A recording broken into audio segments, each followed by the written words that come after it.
Well, thanks for watching Market Day Report. Good morning to you on this Friday. I'm Suzanne Alexander. Well, Canadian canola industry faces the harsh realities of tariffs due to U.S.-China trade positioning.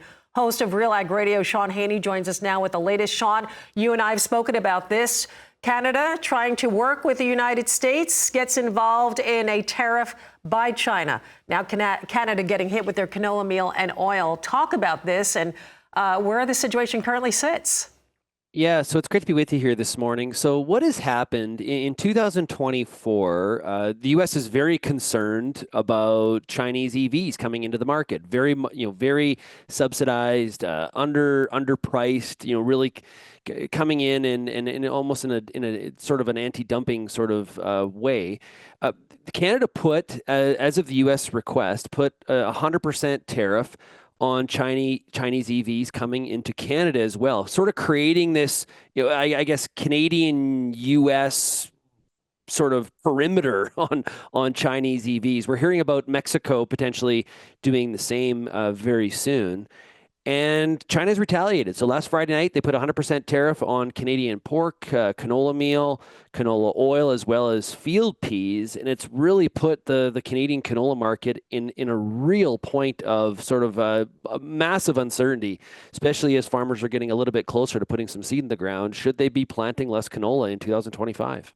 I understand Saskatchewan Premier Scott Moe stated yesterday that jobs now are at risk. Again, everybody trying to pivot. What's going to happen? How is this going to play out?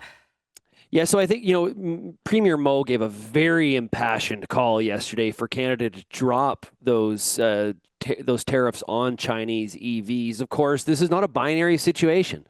If Canada's to drop those tariffs on Chinese EVs, what is the reaction from the White House? How do they feel about it? I would have to think they care pretty very much so, because the White House is the one that actually made the request in the first place for Canada to do so. Different administration, but the same desk.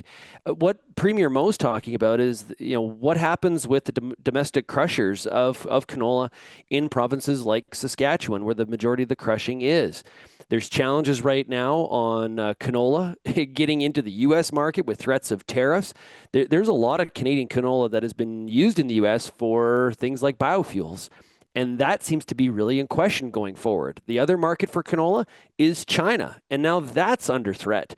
The other part about it is we're still waiting for China's investigation on canola seed, and there is a strong expectation that there's going to be a tariff on canola seed by China going here in 2025 as well. So very uncertain times for jobs if those plants, those domestic crush facilities in Saskatchewan have to close. Yeah, we're unfortunately out of time, but this is obviously ever evolving. You and I were talking before we went to camera about this really looking like it's going to be a long-lived situation here with these tariffs. But we're going to be keeping a close eye, and hopefully things start to unfold and maybe get a little bit of an improvement. Shaun, thank you so much, as always, for joining us. Host of Real Ag Radio, that is Shaun Haney. You want to catch his show, Real Ag Radio, airs 4:30 p.m. Eastern, weekdays on Rural Radio, channel 147 on Sirius XM.